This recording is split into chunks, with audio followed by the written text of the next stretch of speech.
အားလုံးမင်္ဂလာပါခုလိုချိန်နာရီကိုပြင်ဆင်ပေးတဲ့ဖျားသခင်နာမတော်ကပါဆက်ဆက်ဘုန်းကြီးပါစေ 3AM Personal Ministry ရဲ့ဖျားသခင်တို့ကပါတော်လေ့လာခြင်းစီစဉ်မှာလိုက်လဲကြိုးစိုးပါတယ်အခုစီစဉ်ကတော့ပတ်စဉ်ဥပုသ္စာပြေတင်တန်းဖြစ်ပါတယ်ယနေ့အတွက်သင်ခန်းစာရဲ့ခေါင်းစဉ်ကတော့ခရစ်တော်၏တွင်တင်ချက်များထဲမှာကယ်တင်ခြင်းအကြောင်းဖြစ်ပါတယ်နှုတ်ကပါတော်လေ့လာမှုမစတင်ခင်မှာဖွင့်ပြမဲ့တန်ရှင်းသောဝိညာဉ်တော်ဖျားကိုဆုတောင်းခြင်းနဲ့ဖိတ်ခေါ်ကြပါစို့မြင့်မြတ်တန်ရှင်း၍သားသမီးတို့ကိုချစ်တော်မူသောဖျားအချိန်နာရီကိုကိုရောလက်တော်ထက်တို့အဆက်ကအနံပါတယ်သားသမီးတို့ရဲ့အပြစ်များကိုခွင့်လွှတ်တော်မူပါနှုတ်ကပတ်တော်ကိုတင်ကြားပေးမိသူလေ့လာမိသူတရောက်စီတိုင်းကြားနာမိသူရောက်စီတိုင်းကိုရှင်ကောင်းကြီးပေး၍ကိုရရှင်တန်ရှင်းသောဝိညာဉ်တော်အားဖြင့်အရောက်စီတိုင်းရဲ့နှလုံးသားကိုတိုးထီတော်မူပါအချိန်နာရီကိုကိုရောလက်တော်ထက်၌ဆက်ကပ်အနံတဲ့အခါမြတ်တော်မူသောသားတော်ယေရှုနာမကိုမြှုပ်ပြုလက်အလွန်ယိုသေးစွာဖြင့်ဆုတောင်းဆက်ကပ်ပါတယ်ဖခင်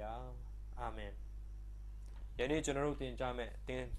သင်ခန်းစာကယ်တင်ခြင်းရဲ့ရွေးချယ်ထားတဲ့ကျမ်းချက်ကတော့ရှင်ယောဟန်ခရစ်ဝင်ခန်းကြီး3အငယ်16ရှင်ယောဟန်ခရစ်ဝင်ခန်းကြီး3အငယ်16ဖြစ်ပါတယ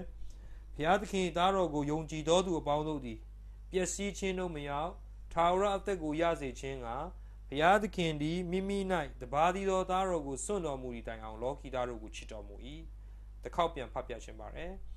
်ဘုရားသခင်သားတော်ကိုယုံကြည်တော်သူအပေါင်းတို့သည်ပျက်စီးခြင်းတို့မရောက်ထာဝရအသက်ကိုရစေခြင်းကဘုရားသခင်သည်မိမိ၌တပါးသီးသောသားတော်ကိုစွန့်တော်မူသည့်တိုင်အောင်လောကီသားတို့ကိုချစ်တော်မူ၏ဂျာနာသူအရောက်စီတိုင်းဘုရားရှင်တာ၍ကောင်းချီးပေးပါစေကျွန်တော်တင်ကြားပြီးသားဖြစ်တဲ့ခမည်းတော်သားတော်တန်ရှင်းသောဝိညာဉ်တော်ဖရာရဲ့အံ့ဩရတဲ့အကြောင်းရင်းဖရာရဲ့သဘောတဘာဝကိုကျွန်တော်တို့အပြည့်အစုံနားမလည်ရတဲ့အကြောင်းရင်းတွေကျွန်တော်တို့အများကြီးရှိပါတယ်သူတို့အကြောင်းကိုကျွန်တော်တင်ကြားရင်နဲ့နားမလည်နိုင်မှုအံ့ဩမှုတွေအများကြီးပြားရှိတယ်လို့ဒီဟာတွေနဲ့အပြိုင်ပဲသူတို့ရဲ့လူသားတွေကိုကယ်တင်ခြင်းနဲ့ပတ်သက်တဲ့အကြောင်းအရာကတော့အံ့ဩလို့မဆုံးပါဘူး။ဘာဖြစ်လို့လဲဆိုတော့သူတို့ရဲ့ဖျားဖြစ်ခြင်းအရာတွေကိုကျွန်တော်ကြည့်တဲ့အခါကျတော့ကျွန်တော်တို့နားမလည်နိုင်ဘူး။ထို့သူပဲသူတို့ကကျွန်တော်တို့ကိုချစ်ပြီးတော့သူတို့ကကျွန်တော်တို့ကိုကယ်တင်တဲ့အကြောင်းအရာတွေကိုလည်းကျွန်တော်တို့လုံးစိပတ်စစ်ကျွန်တော်တို့နားလည်လို့လည်းမရပါဘူး။ဒါပေမဲ့ကျွန်တော်တို့နားလည်တဲ့အတိုင်းအတာအထိတခုတော့ကျွန်တော်တို့ဒီကနေ့တင်ရမှာဖြစ်ပါတယ်။ဆိုတော့ကျွန်တော်တို့ရဲ့နားလည်နိုင်ခြင်းကိုလည်းဘုရားသခင်ရဲ့တန်ရှင်းသောဝိညာဉ်တော်ကဖွင့်ပြမယ်ဆိုရင်ကျွန်တော်တို့ကောင်းကောင်းနားလည်နိုင်တယ်ဆိုတော့လည်းကျွန်တော်တွေ့ရပါတယ်လူအနေနဲ့နားလည်နိုင်ဖို့အင်မတန်မှခက်တဲ့အရာဖြစ်ပါတယ်။ဘာဖြစ်လို့လဲဆိုတော့ကျွန်တော်တို့လောကကြီးထဲမှာနေတဲ့အခါကျတော့အပြည့်ရဲ့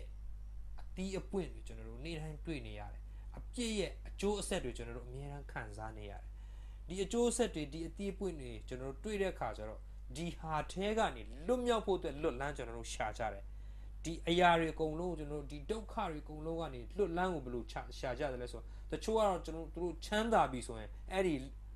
ီအရာထဲကလွတ်မယ်လို့သူတို့ထင်တယ်တကယ်တမ်းကျတော့ချမ်းသာမှုကအဲ့ဒီလွတ်လန်းကိုလုံးဝမပေးဘူးမပေးတဲ့အပြင်ဒုက္ခတောင်ထပ်ပေးသေးတယ်တချို့ကသူတို့နာမည်ကြီးလာပြီဆိုရင်ဒီအရာတွေထဲကနေလွတ်လိုက်မယ်လို့သူတို့ထင်တယ်မလွတ်ဘူးနာမည်ကြီးပြီးတော့ကိုတတ်သိတဲ့လူအများကြီးရှိတယ်တချို့ကကျတော့သူတို့အာနာရှိမယ်ဆိုရင်တကူအာနာရှိမယ်ဆိုရင်သူတို့ဒီဒုက္ခတွေထဲကနေလွတ်မယ်ဒီပြဿနာတွေထဲကနေလွတ်ကင်းမယ်လို့သူတို့ထင်တယ်တကူအာနာကြီးခြင်းအပြင်သူတို့လုံးဝမလွတ်တဲ့အပြင်သူတို့အာနာဘယ်တော့ဆုံးရှုံးရမလဲဘယ်သူကလူသွားမလဲစသဖြင့်သူတို့တွေးပြီးတော့သူတို့ကြောက်နေတယ်ဒီအရာတွေထဲမှာပဲသူတို့ဆက်ပြီးတော့တန်တရားလဲနေတယ်ပညာတတ်ရင်ဒီလိုဖြစ်မယ်စသဖြင့်ကျွန်တော်တို့လွတ်လန်းနေနီးမျိုးစုံရှာရင်းနဲ့ကျွန်တော်တို့အသက်တွေဆုံးသွားတာကျွန်တော်တွေ့ရပါတယ်ဒါပေမဲ့လောကမှာရှိတဲ့ဘာသာတရားတွေကတော့ဒီအရာတွေကိုသင်ပေးဖို့အတွက်စတင်လာတာတွေ့ရတယ်ဘာသာတရားမှာတရားတွေကကောင်းတယ်ဒါပေမဲ့တရားကိုကြင့်မဲ့လူတွေကမကောင်းတဲ့အတွက်ကြောင့်နော်တရားကဘလောက်ပဲကောင်းလူကဆိုးနေတဲ့အတွက်ကြောင့်ကျွန်တော်တို့ကနောက်ဆုံးကြတော့ဒီလွတ်လန်းကိုရှာမတွေ့ပဲနဲ့တည်သွားကြတာကျွန်တော်တွေ့ရပါတယ်ဆိုတော့လူတွေကဘလောက်ပဲဆိုးဘလောက်ပဲကောင်းသူတော်စင်ပဲဖြစ်နောက်ဆုံးမှာတေချင်းတရားနဲ့အဆုံးသတ်တာတွေ့ရတယ်ဆိုတော့ဒါဆိုရင်တေချင်းတရားဆိုတာဘာကြောင့်လဲတချို့ကအိုလို့တေတယ်လို့ပြောရင်ပြောမယ်အိုလို့လူကတေတာမဟုတ်ဘူးဗျနော်မအိုပဲတေတဲ့လူအများကြီးရှိတယ်မွေးကင်းစားကလေးတေတဲ့လူတွေလည်းအများကြီးရှိတယ်အသက်20ဆယ်ကဘယ်အသက်အရွယ်ကမတေရဘူးလဲဆိုတော့လုံးဝအကန့်အသတ်မရှိပဲနဲ့အိုချင်းတရားဆိုတာကျွန်တော်တို့ရဲ့တေချင်းတရားမဟုတ်ပဲနဲ့နော် ရှိတယ်ဆိုတော့တေချင်းတရားနဲ့အိုချင်းတရားနဲ့မဆိုင်ဘူးလို့တောင်ပြောလို့ရတယ်နောက်တစ်ဖက်မှာဆိုရင်နာချင်းရောဖျားနာလို့လားမဖျားနာဘဲနဲ့ဒါမှမဟုတ်မနာဘဲနဲ့တေသွားတဲ့လူတွေအများကြီးရှိတယ်ကျွန်တော်ပြောချင်တာကတော့နော်ဘာဖြစ်လို့လူတွေတေတယ်လဲဆိုတာအကြောင်းရင်းကအပြစ်ကြောင့်လူတွေတေတာဖြစ်တယ်ဆိုတာကျွန်တော်တမန်ကျမ်းစာကနေကျွန်တော်သိနေတာဖြစ်တယ်ဆိုတော့ဒီတေချင်းတရားကကျွန်တော်တို့ခဏကြုံရတဲ့အတွက်ကြောင့်လူတွေနဲ့အင်မတန်မှယဉ်နီးလာတဲ့အတွက်ကြောင့်လူတွေကဘယ်လိုပြောစမှရှိတယ်လဲဆိုတော့တေချင်းဆိုတာတဲ့ဘဝရဲ့အစိတ်ပိုင်းတစ်ခုဖြစ်တယ်လို့သူတို့တင်စားပြီးပြောလာကြပါတယ်တကယ်တမ်းကျတော့လုံးဝမမှန်ပါဘူးအသက်ရှင်ခြင်းနဲ့တေချင်းဆိုတာလုံးဝဆန့်ကျင်ဘက်ဖြစ်ပါတယ်ယခင်ကဒီအသက်တေချင်းဆိုတဲ့အရာလုံးဝမရှိခဲ့ဘူးအသက်ရှင်ခြင်းသာရှိခဲ့တာကျွန်တော်တို့တွေ့ရပါတယ်အဲ့ဒီအသက်ရှင်ခြင်းသာရှိခဲ့တဲ့နေရာကနေတေချင်းကိုရောက်သွားတယ်အဲ့ဒီတေချင်းကနေသက်ရှင်ခြင်းအခြေအနေကိုရောက်သွားအောင်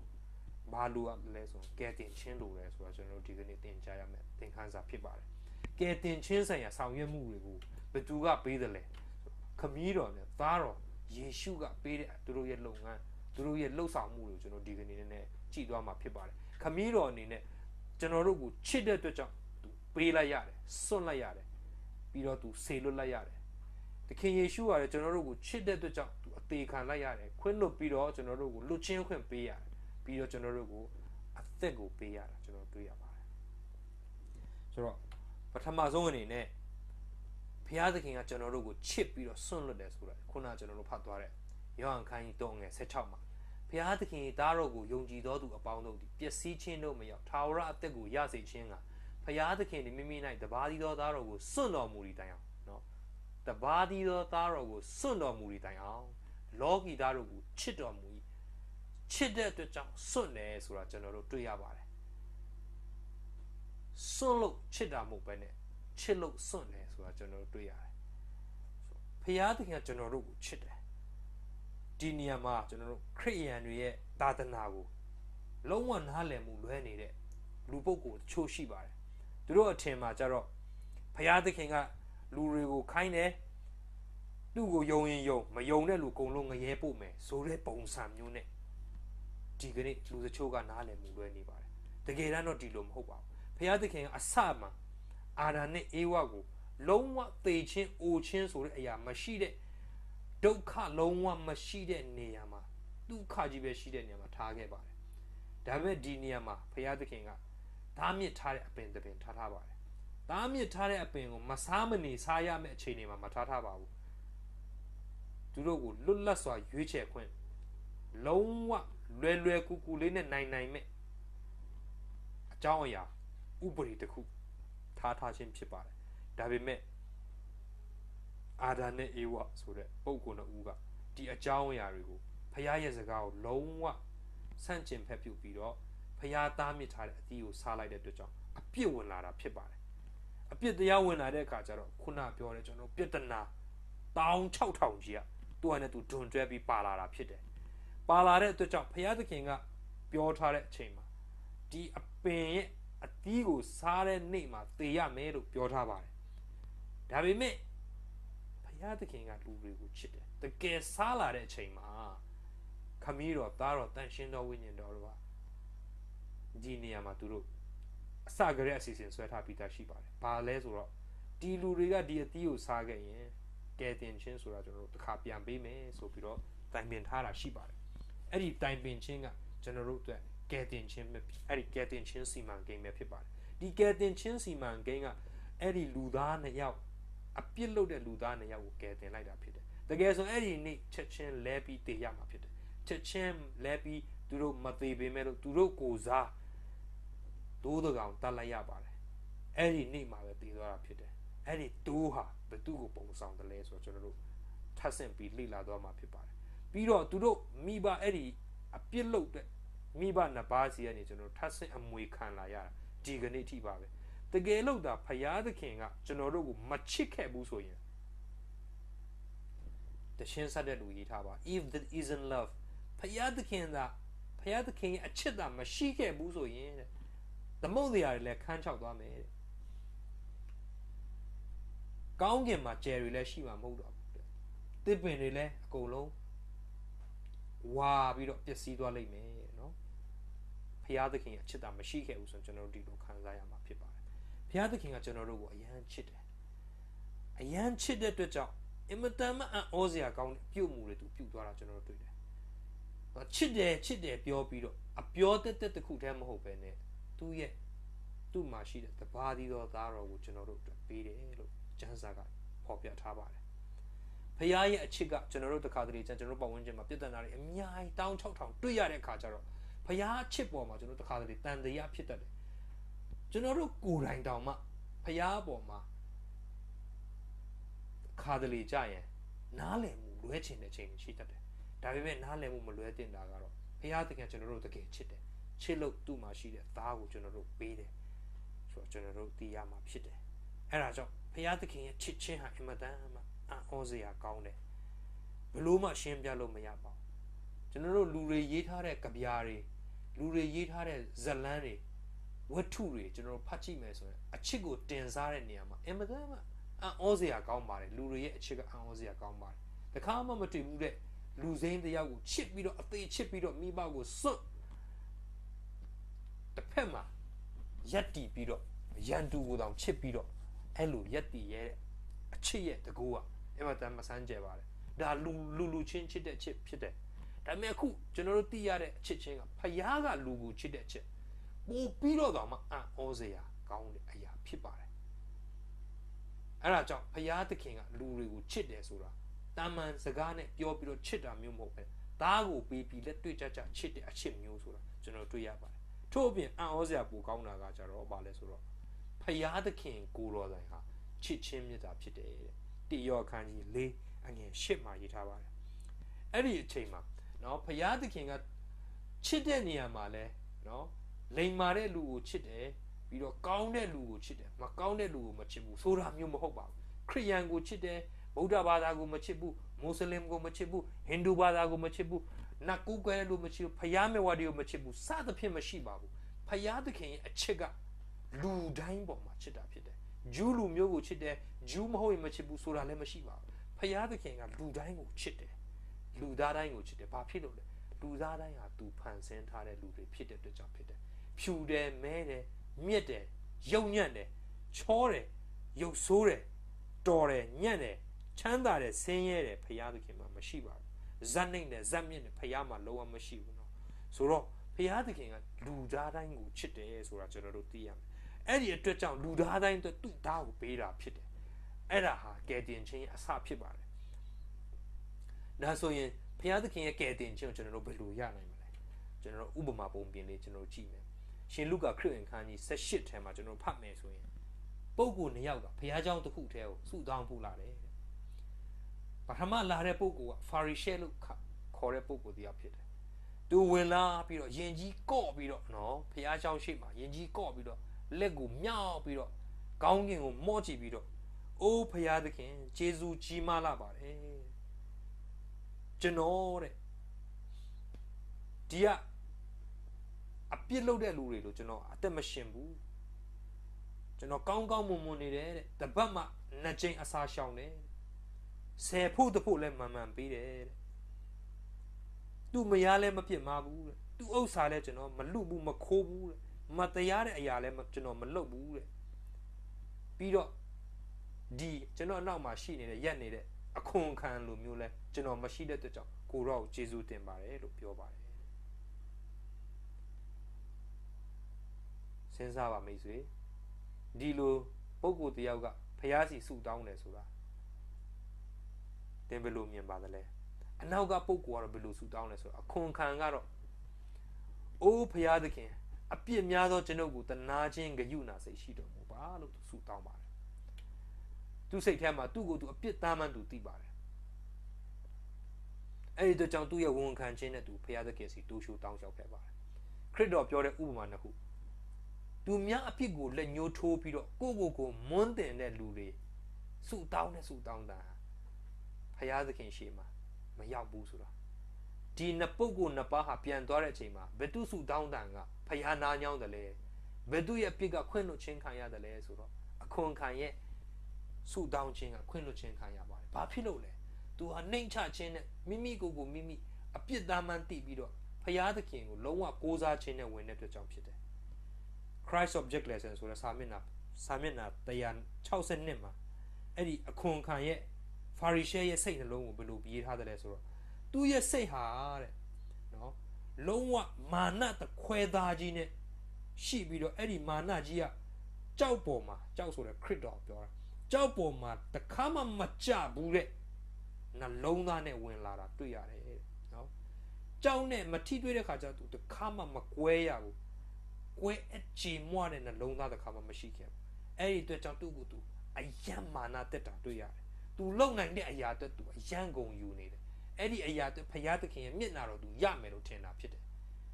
တကယ်တမ်းကျတော့ဖယားသခင်ပေးတဲ့ကယ်တင်ခြင်းဟာဘယ်သူနဲ့မှမထိုက်တန်ပါဘူးဘယ်အရာနဲ့မှလည်းဝယ်လို့မရပါဘူးကျွန်တော်လက်ခံယုံပဲရနိုင်တာဖြစ်ပါတယ်တခုခုနဲ့ဝယ်လို့တခုခုနဲ့စူးစမ်းပြီးရလို့မလုံးဝမဖြစ်နိုင်ပါဘူးပြည့်ညတ်တော့ဆောင်းလျှောက်လို့လည်းကယ်တင်ခြင်းရနိုင်တဲ့ဟာမျိုးမဟုတ်ပါဘူးဖယားသခင်စီကလာတဲ့ဂျေဇုတော်တက်ကြောင့်ကယ်တင်ခြင်းရနိုင်တာဖြစ်တယ်အဲ့ဒါကြောင့်ဂျေဇုတော်ဆိုတဲ့စကားလုံးကိုတစ်ခါတလေကျွန်တော်တို့အနားလည်မှုလွဲတတ်ပါဂျေဇုတော်ဆိုတာကိုမခံထိုက်တော့ကောင်းကြီးမင်္ဂလာများခံရခြင်းဖြစ်ပါတယ်ဆိုတော့တစ်ခါတလေကျွန်တော်တို့ကဘုရားသခင်စီကကောင်းကြီးမင်္ဂလာခံစားခြင်းတဲ့အခါကျတော့ကိုဖက်ကတခုခုကောင်းတာလုပ်ပေးမှဘုရားကကျွန်တော်တို့ကိုကောင်းကြီးမင်္ဂလာပေးမယ်လို့ထင်တတ်ကြပါတယ်အဲ့ဒါကဂျေဇုတော်ကိုဝယ်လိုက်ခြင်းလဲလိုက်ခြင်းတန်ဖိုးဖျက်လိုက်ခြင်းဖြစ်တယ်ဘုရားသခင်ဂျေဇုတော်တန်ဖိုးဖျက်လို့မရပါဘူးရှေးဘိုးဘေးများနဲ့ prophet များဆိုတဲ့စာမျက်နှာ84ဒုတိယပိုက်ကျွန်တော်နည်းနည်းဖတ်ပြချင်ပါတယ်ခရစ်တော်ရဲ့ဖြောင့်မတ်ခြင်းတစ်ခုကြီးကသာကျွန်ုပ်တို့အားဂတိတော်နဲ့ဆိုင်သောဂျေဇုတော်ဤကောင်းကြီးမင်္ဂလာများခံစားခွင့်ရစေနိုင်ပါသည်ဤကောင်းကြီးမင်္ဂလာများကိုခံစားလို့ကြားသည့်အတွက်ကြောင့်ကြိုးစားခဲ့သူများစွာရှိတော်လဲထိုကောင်းကြီးမင်္ဂလာများကိုခံစားထိုက်သောသူများဖြစ်ရန်တခုခုလှုပ်ဆောင်ရအောင်မည်ဟူသောအယူအဆကိုဆွဲကင်ထားကြသဖြင့်နော်ဆွဲကင်ထားတယ်တဲ့ဘာလဲကောင်းကြီးမင်္ဂလာခံစားထိုက်ဖို့တခုခုလုပ်ရမယ်လို့ခံစားယုံကြည်တယ်တဲ့အဲ့ဒါကြောင့်ထိုကောင်းကြီးမင်္ဂလာများမခံစားရကြချေဘလောက်ဝမ်းနည်းစရာကောင်းလဲထိုသူများဒီခရစ်တော်ကိုအရာရာတိုင်းတတ်နိုင်တော်မူသည့်ကယ်တင်ရှင်တစ်ပါးအဖြစ်ယုံကြည်ကြတယ်ယုံကြည်ကြတယ်ငါဒီဟုသောအတ္တကိုမျက်နှာမလွဲခဲ့ကြစေသူတို့ရဲ့ငါဆိုတဲ့စိတ်ကိုကြတော့မချထားကြဘူးတဲ့နော်ကျွန်ုပ်တို့ဒီမိမိတို့ပြုသောကောင်းမှုကုသိုလ်များကြောင့်ကယ်တင်ခြင်းခံရလိမ့်မည်ဟုထင်မှတ်ကြရမည်မဟုတ်ပဲ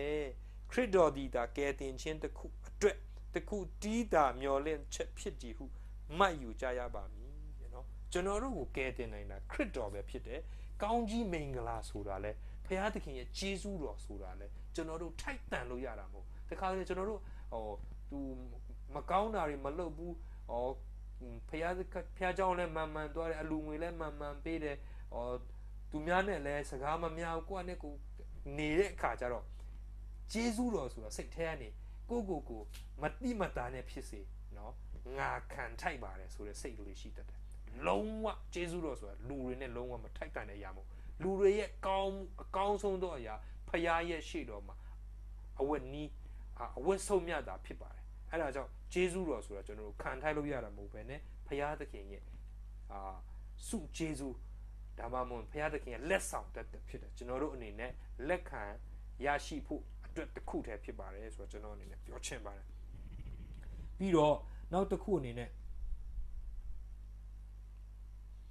ဖယားသခင်ကတားတော်ကိုဆေလွတ်လိုက်တာဖြစ်တယ်ယောဟန်ခန်းကြီး9ငယ်29မှာအကြောင်းမူကားထိုသူ၏အထံတော်မှလာ၏ထံတော်မှငါလာ၏တဲ့နော်အကြောင်းမူကားထိုသူ၏အထံတော်မှငါလာ၏ခရစ်တော်ကဘုရားသခင်ထံမှငါလာတယ်လို့ပြောတာသူဒီလဲငါ့ကိုဆေလွတ်တော်မူဘုရားသခင်ငါ့ကိုဆေလွတ်တယ်လို့ပြောတာဖြစ်တယ်ခင်ယေရှုကသူ့ကိုခမဲတော်ကဆေလွတ်တဲ့အကြောင်းရင်းကိုသူကပြောနေတာဖြစ်တယ်သူ့အနေနဲ့ခမဲတော်ဟာတဲ့နော်သွေးဆောင်တော်မူသောသူကိုရှာရန်ဖြစ်တယ်ခမည်းတော်ကသွေးဆောင်တဲ့လူကို तू ကရှာဖို့လာတာငါ့ကိုဆေလွတ်တော်မူသောခမည်းတော်ဒီတဲ့သွေးဆောင်တော်မမူလင်းတဲ့အဘယ်သူများငါထံသို့မလာနိုင်ယောဟန်ခန်းကြီး6ငယ်44ထဲမှာရေးထားပါတယ်ဆိုတော့ခမည်းတော်ကမသွေးဆောင်ဘူးဆိုရင်ခရစ်တော်စီလာလို့မရဘူးဆိုတော့အခုချိန်မှာမယုံကြည်တဲ့လူခရစ်တော်ကိုမယုံတဲ့လူကခမည်းတော်မသွေးဆောင်လို့လားဆိုတဲ့မေးခွန်းမျိုးပြန်ဖြစ်တတ်ပါတယ်ဆိုတော့ ခမီးတော်အနေနဲ့ခုနကျွန်တော်တို့ယောဟန်ခန်းကြီး3ငယ်16မှာဖတ်ထားပြီးခမီးတော်အနေနဲ့လူသားတိုင်းကိုချစ်တဲ့အတွက်ကြောင့်သူ့သားကိုပေးတယ်လို့ပြောထားပြီးပြီနော်ကျမ်းစကားရပြောရမယ်ဆိုဘုရားသခင်သားတော်ကိုယုံကြည်တော်သူအပေါင်းတို့ပျက်စီးခြင်းတို့မရထာဝရအသက်ကိုရစေခြင်းကဘုရားသခင်မိမိ၌ရှိသောတပါးသီးသောသားတော်ကိုစွန့်တော်မူသည့်တိုင်အောင်ဘာဖြစ်လဲလောကီသားတို့ကိုချစ်တော်မူ၏လို့ရေးထားတယ်လောကီသားတို့ကိုချစ်တော်မူအကုန်လုံးကိုခြုံငုံပြီးပြောတာဖြစ်တယ်တိတိမောတဲ့ခိုင်းနဲ့ငယ်လေးမှာလူအပေါင်းတို့ဒီကဲတင်ချင်းတို့ရောက်၍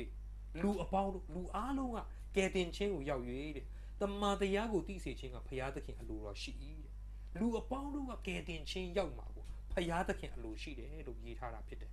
အဲ့ဒါကိုခရစ်တော်ကလုကာခန်းကြီး15ထဲမှာ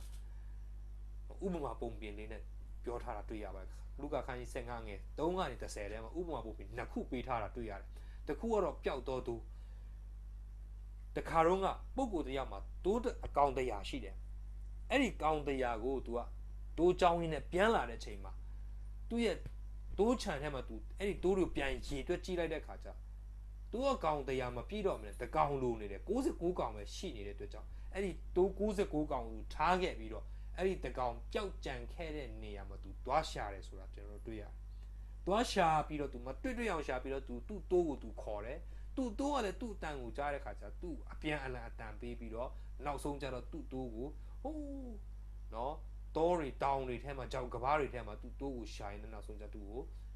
တွေ့တဲ့ခါကျတော့သူ့အသားလေးယူပြီးတော့ပွေ့ချီပြီးတော့ပခုံးပေါ်မှာထမ်းပြီးပြန်လာတယ်လို့ပြောပါတယ်နော်ဖင်ကနေနော်တိုးဖင်ကနေကန်ပြီးတော့ပြန်နေဒီလောက်ပြောက်တဲ့ကောင်ဆိုပြီးတော့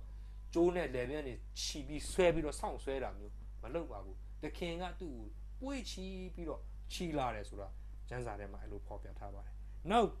က်တစ်ခုကကြတော့အမျိုးသမီးတစ်ယောက်မှာဒင်္ဂါ10ပြားရှိတယ်10ပြားထဲမှာသူတပြားပျောက်သွားခဲ့တယ်အိမ်ထဲမှာပျောက်တဲ့ကြောင့်သူ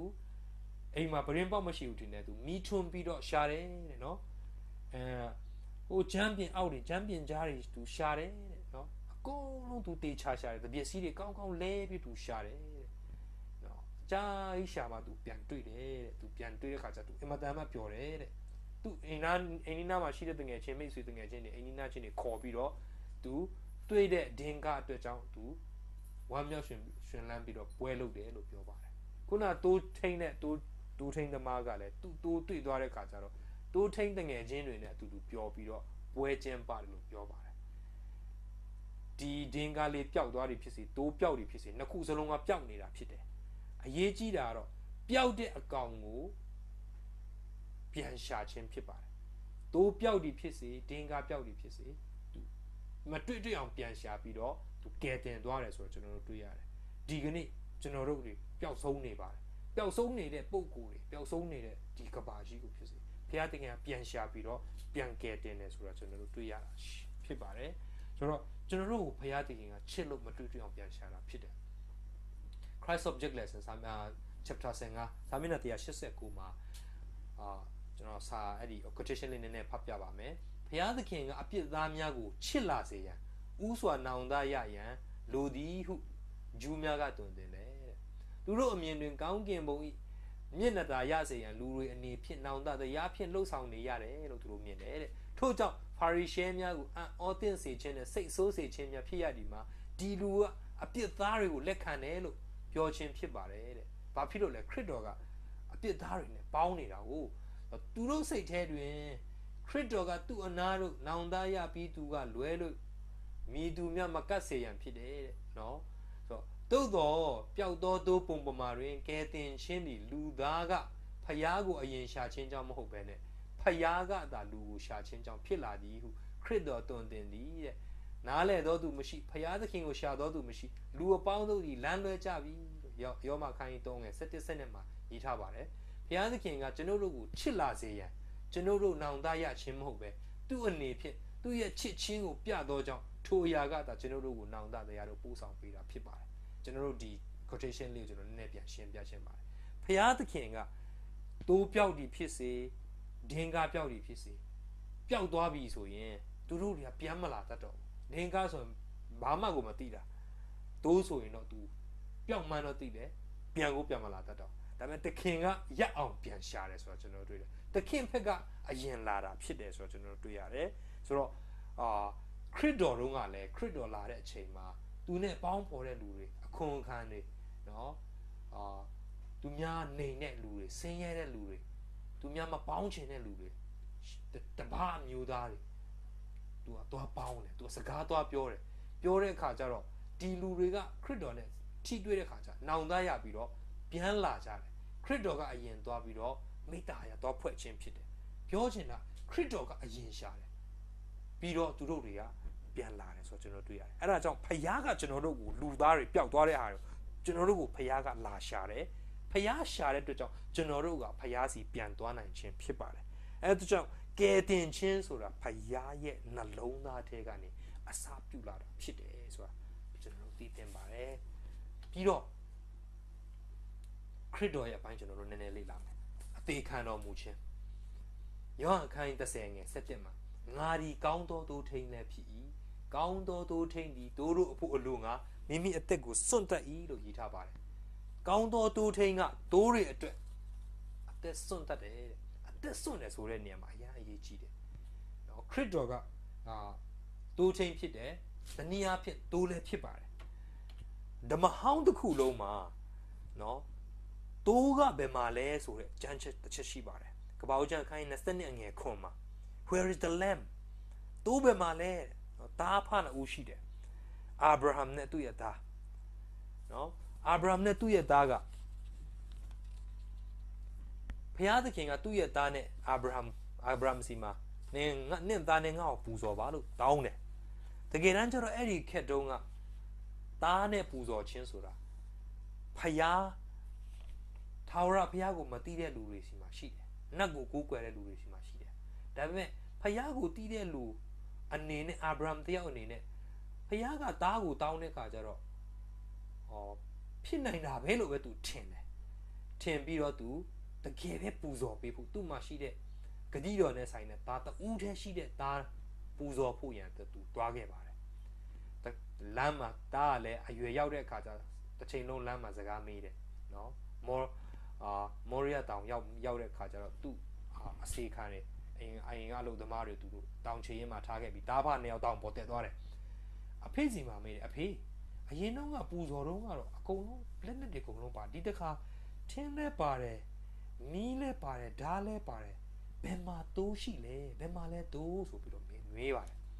အမှန်တမ်းအရေးကြီးတဲ့စကားဖြစ်ပါတယ်ဓမ္မဟောင်းကာလတစ်ခုလုံးမှာတိုးပြောက်နေတယ်တိုးကဘယ်သူလဲဆိုတော့ကျွန်တော်တို့မသိနိုင်ဘူးဖြစ်နေတယ်အဲ့ဒီတုန်းကမသိခဲ့ဘူးသူ့သားနဲ့ပူဇော်ခိုင်းတဲ့အခါကျတော့အာဗြဟံကသူ့သားကိုပူဇော်ဖို့ထားပါတယ်ယစ်ပလင်ပေါ်မှာတင်ပြီးတော့ဓာတ်နဲ့ခုတ်မယ်ကြံတဲ့အခါကျတော့ဘုရားသခင်ကအာဗြဟံသားကိုမထိနဲ့ကောင်းကင်တမန်အဖြစ်ပေါ့နော်သားကိုမထိနဲ့ထိုးဒီတငယ်ကိုမထိပါနဲ့နော်တင့်အတွက်ဟိုမှာသိုးတကောင်စီမံထားပါတယ်လို့ပြောပါတယ်သူ့သားတည်မဲ့အချိန်မှာအစားထိုးပြီးတော့သိုးတကောင်ပေးတဲ့အတွက်ကြောင့်အာဗြဟံကသူ့နှလုံးသားထဲမှာ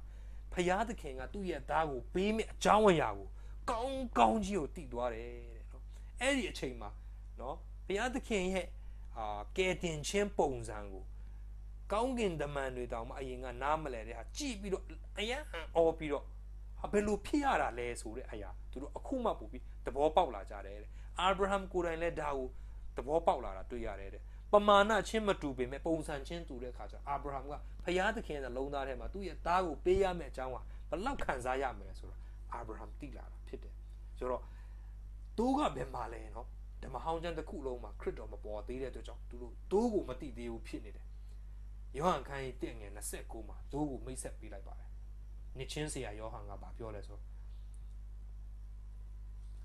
ဤလောကရဲ့အဖြစ်ကိုဆောင်းသွားသောဘုရားသခင်တိုးတငယ်ကိုကြည့်ရှုလောဆိုပြီးယောဟန်1:29မှာရေးထားပါနှစ်ချင်းဆရာယောဟန်ကနော်ဆိုတော့သူညွန်ပြလိုက်တယ်ခရစ်တော်လာနေတာကိုလက်ညှိုးထိုးပြီးပြလိုက်တယ်တိုးလို့ပြောလိုက်တဲ့အချိန်မှာယူဒလူမျိုးတွေရဲ့နားထဲမှာချက်ချင်းသိတယ်တိုးဆိုတာဘယ်သူလဲဆိုတာသူတို့ချက်ချင်းသိတယ်သူတို့ဒီတိုးနဲ့အရန်ရင်းနေတယ်ဘာဖြစ်လို့ဆိုတော့သူတို့ရဲ့အပြစ်အတူတူအများအားတိုးတတ်နေရတာကိုဆိုတော့ခရစ်တော်ကိုညွန်ပြလိုက်တာသူတို့ချက်ချင်းလုံးဝသဘောပေါက်တာကျွန်တော်တို့တွေ့ရပါတယ်ဆိုတော့ခရစ်တော်ဟာဓမ္မဟောင်းတစ်ခုလုံးထဲမှာဘယ်မှာတိုးရှိသလဲဆိုပြီးတော့အဲ့ဒီမိခွန်းအတိုင်းပဲဘယ်သူတေမလဲဆိုမသိတဲ့ခါကျတော့သူတို့ တိုးကိုတက်လာပြီးတော့ပူဇော်ပြီးတော့ခရစ်တော်ကိုလက်ဝါးကတိုင်ကိုလက်ညှိုးထိုးနေတာဖြစ်ပါတယ်တကယ်ပဲခရစ်တော်ကအဘိပလ14ရက်နေ့ AD 30လောက်မှာတက်တော်စွန့်တဲ့ချိန်မှာတက်တော်စွန့်တဲ့နေ့မှာကောင်းကင်တစ်ခုလုံးမဲပြီးတော့ငလင်ကြီးလှုပ်ပါတယ်ဗိမာန်တော်ကြီးအကွဲပြီးတော့ကလကာနှချမ်းကွဲသွားပါတယ်အဲ့ဒီနေ့ပတ်တခါပွဲတတ်မဲ့တိုးပါလဲလွတ်သွားတယ်ဆိုတော့ကျွန်တော်တွေ့ရတယ်အဲ့ဒီအတွက်ကြောင့်တကယ်တိုးဖြစ်တဲ့ခရစ်တော်ဟာအဲ့ဒီနေ့မှာအသေးခံတဲ့အတွက်ကြောင့်အဲ့ဒီရဲ့နောက်ပိုင်းမှာရှိတဲ့လူတွေအကုန်လုံးကတိုးကောင်ကိုတတ်ပြီးတော့ဘယ်မှာဒီဟာကတိုးအတွက်ဆိုပြီးတော့ရီမှန်းပြီးမလုပ်တော့ဘဲနဲ့ကျွန်တော်တို့ပွဲတော်ဝင်ခြင်းအပြင်ခရစ်တော်အသေးခံပါတယ်အသေးခံခဲ့ပြီးဆိုကျွန်တော်တို့တမိုင်းကိုပြန်ပြီးညွှန်းပြပါတယ်ယခင်ဓမ္မဟောင်းကာလလူတို့ရဲ့အနေနဲ့တော့သခင်သေးမဲဆိုပြီးတော့သူတို့ညွှန်းပြပြီးတော့ယခုကျွန်တော်တို့ကျတော့ပွဲတော်ဝင်ခြင်းနဲ့သခင်အသေးခံပြီးဆိုပြီးလက်ဝါးကတ်တိုင်ကိုကျွန်တော်တို့ညွှန်းပါတယ်ခရစ်တော်ရဲ့အသေးခံခြင်းကိုကျွန်တော်တို့အဓိကဗဟုထားပြီးတော့ကယ်တင်ခြင်းဟာဖြစ်ပေါ်လာတာဖြစ်ပါတယ်ဟေဘရဲ9:20မှာအသွေးမသွင်းရင်အပြစ်မလွတ်လို့ရေးထားပါတယ်ဒါကဖခင်ရဲ့တတ်မှတ်ချက်ဖြစ်တယ်ဘာဖြစ်လို့လဲဖခင်သခင်ကလက်ဝါးကတ်တိုင်အားဖြင့်ဖခင်ကတမာတတိဒါမှမဟုတ်ရင်တရားမျှတမှုရှိသလားရှိတယ်ဖခင်သခင်ကအပြစ်မရှိတဲ့အာဒံနဲ့ဧဝနော်ကျွန်တော်တို့လိုအပြစ်လုပ်ခြင်းနဲ့ဆန္ဒမရှိသေးတဲ့အာဒံနဲ့ဧဝကိုပညတ်ပေးထားလိုက်တယ်အဲ့ဒီပညတ်ကိုအာဒံနဲ့ဧဝကချိုးဖောက်လိုက်တယ်အဲ့ဒီချိုးဖောက်လိုက်တဲ့အတွက်ကြောင့်တေရမယ်ဆိုတဲ့ဒဏ်ချက်ကိုအာဒံနဲ့ဧဝမပေးတည်တော့ဘဲနဲ့ခရစ်တော်အသေးခံခြင်းဖြစ်တယ်အာဒံနဲ့ဧဝရဲ့လို့မဟုတ်အာဒံနဲ့ဧဝရဲ့မျိုးဆက်တစ်ခုလုံးတင်နဲ့ကျွန်ုပ်အပါအဝင်ကျွန်ုပ်တို့လှုပ်တဲ့အပြစ်တွေအကုန်လုံးဟာခရစ်တော်ကယူတင်ဝတ်ဆောင်သွားတာဖြစ်ပါတယ်အဲ့ဒါကဖခင်သခင်ရဲ့ justice တရားမျှတမှုဖြစ်ပါတယ်တကယ်လို့ဒါဖခင်သခင်ကဒီအရာမပေးဘူးဆိုရင်အာဒံနဲ့ဧဝတည်သွားဖို့ကျွန်တော်တို့တွေကအကျိုးမဲ့အကြောင်းမဲ့တည်သွားဖို့ပဲရှိပါတယ်ဒါပေမဲ့ဖခင်ကတရားတဲ့အတွက်ကြောင့်သူ့ရဲ့သားကိုကိုယ်တိုင်လွတ်ပြီးတော့ကျွန်တော်တို့အသေးခံခြင်းဖြစ်တယ်အသွေးမသွင်းရင်အပြစ်မလွတ်လို့တတ်မှတ်တဲ့အတွက်ကြောင့်သူ့ရဲ့သားတော်ရဲ့အသွေးကိုသူပေးရတာဖြစ်တယ်ဘာဖြစ်လို့လဲဆိုတော့ဖခင်သခင်မှာသူတတ်မှတ်ထားတဲ့အရာတစ်ခုဟာအပြစ်ရှိတဲ့လူတစ်ယောက်ကအသေးခံလို့လုံးဝမရပါဘူးဘာဖြစ်လို့လဲဥပမာပေးမယ်ဆိုရင်တင်းနဲ့ကျွန်ုပ်ကထောင်ထဲမှာနေတယ်ထားပါတော့တင်းကိုကျွန်တော်ကအာမခံပေးမယ်တင်းကကျွန်တော်အာမခံပေးပြီးတော့နှစ်ယောက်သားအာမခံလို့ရပါမလားထောင်သားချင်းအာမခံပေးလို့ရမလားမရဘူးဘာဖြစ်လို့လဲတင်းလက်ထောင်သားကျွန်တော်လက်ထောင်သားအပြစ်သားယူချင်းအပြင်ကထောင်မကြတဲ့ပုံကိုတယောက်ကသာရင်အာမခံပေးလို့ရတယ်ဒီလိုနီးပါပဲဖခင်သခင်တင်းနဲ့ကျွန်တော်ဟာအပြစ်သားဖြစ်တဲ့အတွက်ကြောင့်တင်းနဲ့ကျွန်တော်အသေးခံခြင်းကျွန်တော်တင်းရဲ့တွေ့သားမို့ကျွန်တော်တွေ့လွတ်ချင်းတွန်းချင်းအားဖြင့်အပြစ်လွတ်လို့မရပါဘူးတရိษံအသွေးနဲ့လည်းမလုံလောက်ပါဘူးတရိษံအသွေးကဘာမှမဆိုင်ပါဘူးအဲ့အတွက်ကြောင့်လူတယောက်အပြစ်မရှိတဲ့လူတယောက်တေမှသာလေကဲတင်ချင်းကဖြစ်ပေါ်လာနိုင်တာဖြစ်တဲ့အတွက်ကြောင့်ကျွန်တော်တို့အတွက်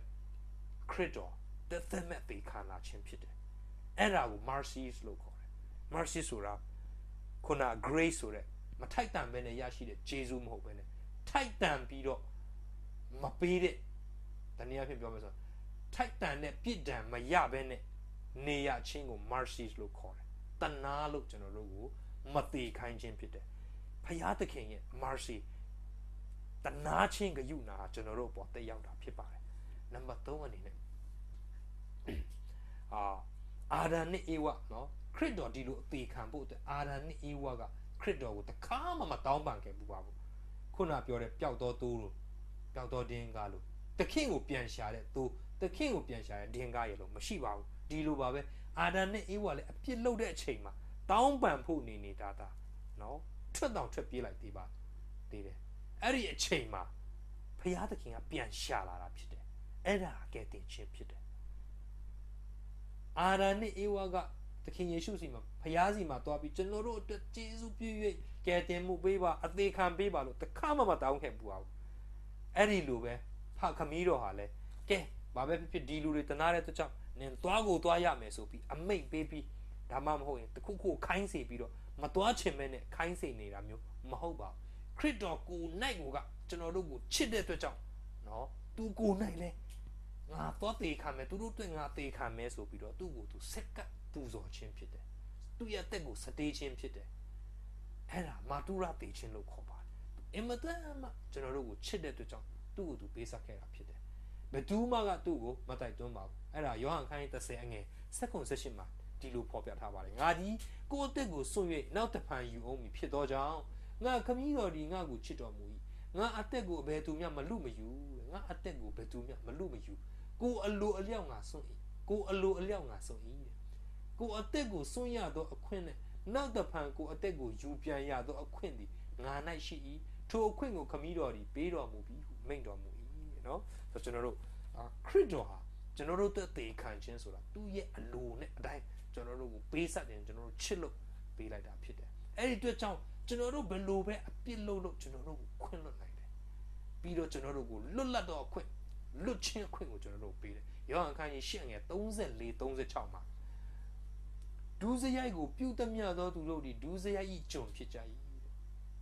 ပြီးတော့ထို့ကြောင့်သားသည်တင်တို့ကိုလွတ်လျက်တင်တို့သည်ဤကံအမှန်လွတ်ကြလိမ့်ခရစ်တော်ကကျွန်တော်တို့ကိုလွတ်တယ်ဆိုရင်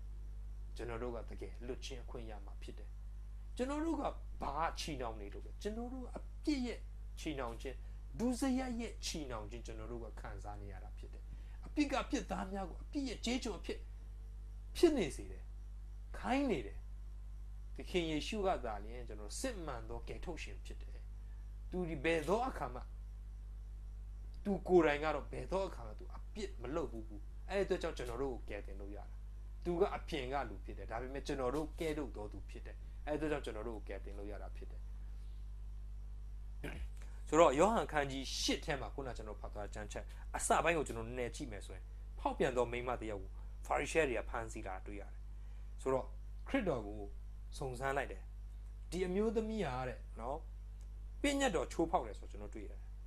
်ထွမြောက်ကျမ်းခန်းကြီး20ငယ်14မှာသူ့မယားကိုမပြစ်မှားနဲ့လို့ရေးထားတယ်နံပါတ်2အရာမောရှေရဲ့ကျင့်ဝတ်ရာသူဟာတေမိတ်ရမယ်တဲ့ဆိုတော့ကိုရောရောသခင်ရောဘယ်လိုစီရင်မလဲတဲ့နော်ဝတ်ပြည့်ကျမ်းခန်းကြီး20ငယ်30မှာသူ့မယားကိုပြစ်မှားတော်သူဒီမာယွန်းသောမိန်းမနဲ့တကွအသေးသက်ချင်းကိုအမှန်ခံရမည်လို့ရေးထားတယ်ဒီနေရာမှာဖောက်ပြန်နေသောမိန်းမမြောက်မထားသောမိန်းမကိုဖောက်ပြန်နေတဲ့အချိန်မှာဖမ်းမိပါတယ်လို့ပြောပြီးတော့ခေါ်လာတော့တယောက်ပဲဖြစ်နေတယ်ယောက်ျားပြောက်နေတယ်ဖောက်ပြန်နေတဲ့အချိန်မှာဆိုနှစ်ယောက်စလုံးဖမ်းလာရမှာဖြစ်တယ်ဒါတစ်မဲ့ညံစင်တာဒါမှမဟုတ်ရင်ဖခင်ခရစ်တော်ကိုတစ်မဲ့ဖမ်းချင်တယ်ဆိုတော့ကျွန်တော်တိတာတာဖြစ်တယ်ပြောချင်တာကအမျိုးသမီးကမမာဘူးလို့ပြောတာမဟုတ်ပဲနဲ့တစ်မဲ့ဒီအမျိုးသားကိုလွတ်အောင်လဲသူတို့ဖန်တီးလိုက်တယ်ဆိုတာဇက်ကွက်ဆင်လိုက်တယ်ဆိုတာကျွန်တော်တွေ့ရတယ်အဲ့အတွက်ကြောင့်ခရစ်တော်ကဘာမှတခုမှမပြောဘဲနဲ့မြေကြီးပေါ်မှာသူလက်ညှိုးတော်နဲ့စာရေးလိုက်တာတွေ့ရတယ်တွေ့ခါကျတော့ဒီပုံကိုယ်တွေကထက်ခါတလေးနဲ့မေးတဲ့အခါကျခရစ်တော်ကပြန်ပြောလဲဆိုတော့တင်းတို့ထဲကအပြစ်မရှိတဲ့လူကခဲနဲ့အရင်ပေါက်သွားလို့ပြောလိုက်တယ်ဆိုတော့ဒီပုံကိုယ်တွေကချက်ချင်းသိလိုက်တယ်ဒီခရစ်တော်ရေးနေတဲ့စာတော့ကြည့်တဲ့အခါကျတော့သူတို့စိတ်ထဲမှာအဲ့ဒီရေးတဲ့စာကသူတို့ရဲ့ဘယ်သူမှမသိတဲ့မထင်ရှားတဲ့အပြစ်တွေကိုရေးနေတာသူတွေ့ရတယ် sorry တွေ့ရတဲ့အခါကျတော့သူတို့ကိုသူတို့သိလိုက်ပြီးဟောငါတို့ဒီမှာကြာနေငါတို့လက်ခဲနဲ့ပေါက်တက်ခံရမယ်မြန်လစ်မှဆိုပြီးတော့တယောက်ပြီးတယောက်လစ်သွားတာဘယ်သူမှမကြံတော့အဲ့ဒီအချိန်မှာခရစ်တော်ခေါင်းမော့ပြီးတော့မင်္ဂလေးတဲ့ချင်းမိန်းမတဲ့နော်တင်းကိုဘယ်သူကပြစ်စီရင်လဲတဲ့အဲ့ဒါအမျိုးသမီးကဖြစ်တယ်ကျမဘယ်သူမှပြစ်မစီရင်ပါဘူးတဲ့အဲ့ဒါခရစ်တော်ကပြောလဲဆိုတော့ငါဒီလဲတင်းအမှုကိုမစီရင်တဲ့နော်သွားလောလို့ပြောတယ်ဘုရားသခင်ကလွတ်ချင်းပေးလိုက်တယ်နော်ငါဒီလဲတင်းအမှုကိုမစီရင်သွားလောတဲ့ဒါပေမဲ့နောက်ထပ်စကားတစ်ခုထပ်ပြောလိုက်သေးတယ်နောက်တဖန်ဒူးစရိုက်ကိုမပြုတ်နဲ့မိန့်တော်မူနော်ကျွန်တော်တို့ကိုလွတ်ခွင့်လွတ်လိုက်တယ်ပြီးတော့လွတ်ချင်းအခွင့်ပေးတယ်အဲ့ဒီလွတ်ချင်းအခွင့်ဆိုတာဒူးစရိုက်ကိုနောက်တစ်ခါမှပြုတ်လို့ဖို့အတွက်လွတ်ချင်းအခွင့်ကိုပြောတာဖြစ်ပါတယ်မဿဲခန်းကြီး9အငယ်1ကနေ10မှာခြေလက်သေးနေတဲ့လူတွေရောက်ရှိတယ်အဲ့ဒီပုဂ္ဂိုလ်ကခရစ်တော်ကတရားဟောနေချိန်မှာသူ့ပတ်ဝန်းကျင်မှာလူတွေပြည့်နေတဲ့ကြောင့်ခရစ်တော်စီတိုးလာလို့မရတဲ့ခါကျတော့ခေါင်မိုးကိုဖောက်ပြီးတော့ခရစ်တော်စီချပေးရတယ်သူတို့ရဲ့ယုံကြည်ခြင်းကိုတွေ့တဲ့ခါကျတော့ဘုရားသခင်ကချီးမွမ်းတယ်အဲ့ဒါ तू က ဒီလူနာကိုသူကြည့်ပြီးတော့ငါသားမစိုးရိမ်နဲ့တင်းအဖြစ်ကိုလွတ်စေပြီလို့မိန့်တော်မူခဲ့ပါတယ်ခရစ်တော်ရဲ့နှခမ်းကနေထွက်လာတဲ့ဒီအရာကဒီလူနာအတွက်ခန္ဓာကိုလွတ်မြောက်ခြင်းအပြစ်မှလွတ်မြောက်ခြင်းနှစ်ခုစလုံးဖြစ်စေတာကျွန်တော်တို့တွေ့ရပါတယ်အပြစ်လည်းလွတ်မြောက်တယ်သူရဲ့လွတ်ချင်းအခွင့်လည်းသူရသွားတာတွေ့ရပါတယ်ရှင်လုကာခရစ်ဝင်ခန်းကြီး9 36ကနေ50မှာမာရိအိမ်မှာsorry ရှီမုန်အိမ်မှာဖာရိရှဲရှီမုန်အိမ်မှာခရစ်တော်ညစာစားဖို့အတွက်ဖိတ်ခေါ်ခြင်းခံရအဲ့ဒီချိန်မှာအမျိုးသမီးတယောက်နော်အကျင့်ဖြစ်တဲ့အမျိုးသမီးတယောက်ဝင်လာပြီးတော့ခရစ်တော်ရဲ့ခြေထောက်ကိုသူ့စပင်နဲ့သူ့မျက်ရည်နဲ့တုပ်ပြီးတော့မျက်ရည်တွေကျပြီးတော့ခရစ်တော်ရဲ့ခြေထောက်ပေါ်မျက်ရည်ကျပြီးတော့သူ့စပင်နဲ့တုပ်နေတယ်သူ့မှာပါလာတဲ့ရေမွေးပလင်းတစ်ခုသူဖွင့်ပြီးတော့ခရစ်တော်ရဲ့ခြေထောက်ကိုသူဆေးပေးနေတာတွေ့ရတယ်အဲ့ဒီချိန်မှာရှီမုန်အင်ရှင်ကြီးရဲ့သူ့စိတ်ထဲမှာဒီကျွန်တော်အဲ့ဒါဒီပုပ်ကိုကြီးက prophet မှန်မယ်ဆိုရင်ဒီအမျိုးသမီးဟာဘယ်သူလဲဆိုတာ तू သိမှာပဲလို့သူစိတ်ထဲမှာ तू ထားလိုက်တယ်အဲ့ဒီချိန်မှာခရစ်တော်ကငါသိတယ်ရှီမုန်တဲ့နော်ပြန်ပြောတယ်ငါနေ့တော့တစ်ခုမေးမယ်တဲ့လူတစ်ယောက်မှာတဲ့အကျွေးဒန်နရီပြား900ရှိတယ်တဲ့နောက်တစ်ယောက်မှာ90ရှိတယ်တဲ့နှစ်ယောက်စလုံးကမဆက်နိုင်ဘူးတဲ့မဆက်နိုင်တဲ့အခါကျတော့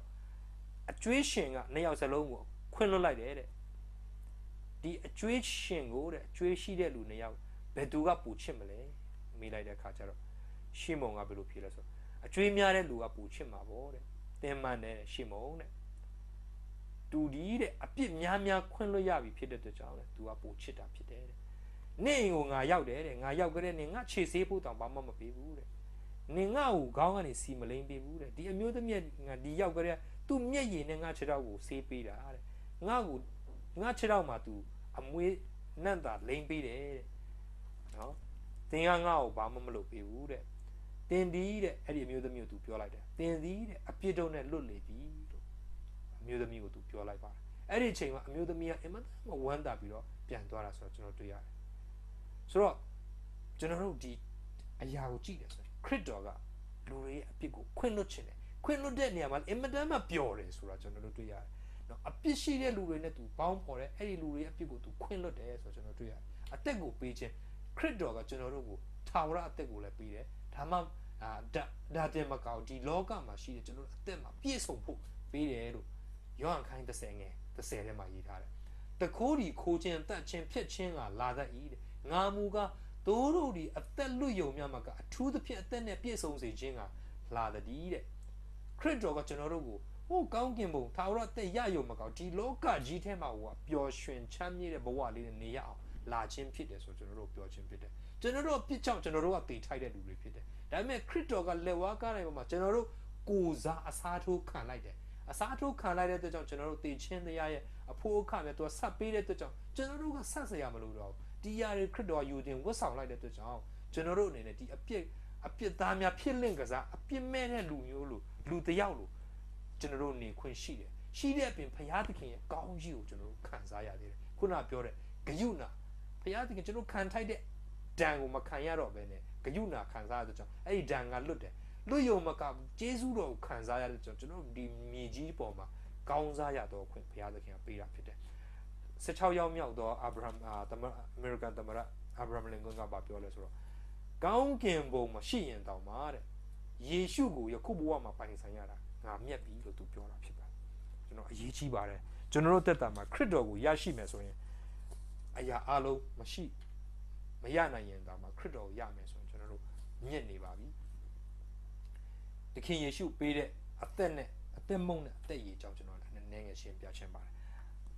ရှင်ယောဟန်ခရစ်ဝင်ခန်းကြီး6အငယ်1ကနေ14မှာခရစ်တော်ကလူ9000ကိုနော်မုံ9လုံးနဲ့9နှစ်ကောင်နဲ့သူကျွေးမွေးခဲ့တယ်ဆိုတော့ကျွန်တော်တွေ့ရတယ်အဲ့ဒီကျွေးမွေးတဲ့အတွက်ကြောင့်နော်တိုင်ဘေရစ်မြို့နီးနားမှာရှိတဲ့လူတွေကခရစ်တော်နောက်ကိုတကောက်လိုက်ပါတော့တယ်ခရစ်တော်ကကပရေနောင်ကိုထွက်သွားတဲ့အတွက်ကြောင့်ခန်းငယ်20ကနေ40ကြာမှကျွန်တော်ကြည့်မယ်ဆိုရင်ကောင်းကင်မုတ်ဖြစ်တဲ့ကြောင့်သူ့ကိုသူဖော်ပြတာကျွန်တော်တွေ့ရတယ်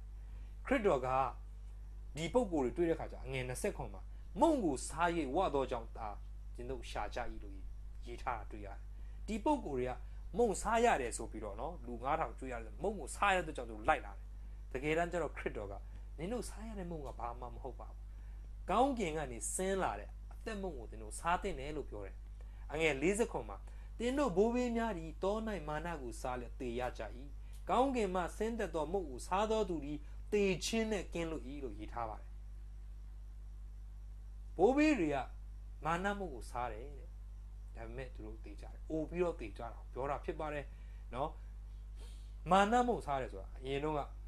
ထွတ်မြောက်ကျမ်းခန်းကြီး16လောက်မှာကျွန်တော်တွေ့ရတယ်အေဂုတုပြည်ကနေခါနန်ပြည်ကိုသွားတဲ့အချိန်မှာသူတို့လမ်းမှာစားစရာသူတို့ယူလာတဲ့ရိတ်ခါတွေပြတ်သွားပြီဆိုတဲ့အချိန်မှာခရစ်တော်ဘုရားသခင်ကမနဲ့စောစောစီးကြတော့သူတို့တဲထိုးထားတဲ့တဲပြင်ဖက်မှာနင်းပုံစံမျိုးပေါ့နော်အများကြီးရှိတယ်မနဲ့ကြတော့သူတို့တွေ့ရတယ်ဒါစောစောစီးစီးကောက်ရတယ်စောစောစီးစီးမကောက်ဘူးဆိုနေပူဆိုအဲ့ဒီကောင်းကင်ကကြလာတဲ့အဲ့ဒီမာနမုတ်လေးတွေကအရေးပျော်သွားတယ်ဆိုတော့ကျမ်းစာထဲမှာရေးထားတယ်အရသာတော့ဆရာယူရတန်ကတော့မုတ်စီကျော်အနှံ့ရတယ်အရသာရှိတယ်လို့ပြောတယ်ဒီပုဂ္ဂိုလ်ရဲ့ဒီမုတ်ကိုစားရတယ်ဒီမုတ်ကိုစားပြီးတော့သူတို့တွေတေးရတာပဲတဲ့နော်အဲ့ဒါကိုမောရှေကပြောလဲဆိုတော့ထွတ်မြောက်ကျမ်းခန်း16ငယ်15မှာနော်ပြောလဲဆိုတော့တင်တို့အတွက်ဘုရားသခင်ပေးတော်မုတ်လို့ပြောတယ်အဲ့ဒါကိုဂျူးလူမျိုးတွေကကောင်းကင်ကနေလာတဲ့ဘုရားသခင်ရဲ့မုတ်လို့ပြောတယ်တကယ်တမ်းကျတော့ခရစ်တော်ကအဲ့ဒီအရာကကောင်းကင်ကလာတဲ့မုတ်မဟုတ်ဘူးကောင်းကင်ကလာတဲ့တကယ်မုတ်ကငါဖြစ်တယ်လို့နော်ယောဟန်ခန်းကြီး6အငယ်57မှာငါဒီကောင်းကင်မှာဆင်းသက်သောအသက်မုတ်ဖြစ်၏ဤမုတ်ကိုစားတော်သူမိဒီကအစင်မပြတ်သက်ရှင်လိမ့်မည်ငါပေးသောမုတ်ကတဲ့လောကီသားတို့၏အသက်ဖို့အလို့ငါစွန့်သောငါ၏အသားပေသည်ဟုမိန့်တော်မူ၏တဲ့သူရဲ့အသားဖြစ်တယ်လို့သူကပြောပါတယ်သူရဲ့အသားကိုစားဖို့ပြောတာဖြစ်တယ်တနည်းအားဖြင့်သူ့ကိုယုံကြည်ဖို့ဖြစ်တယ်ယုံကြည်တော်သူကနှစ်ချင်းခံပြီးပြီဆိုရင်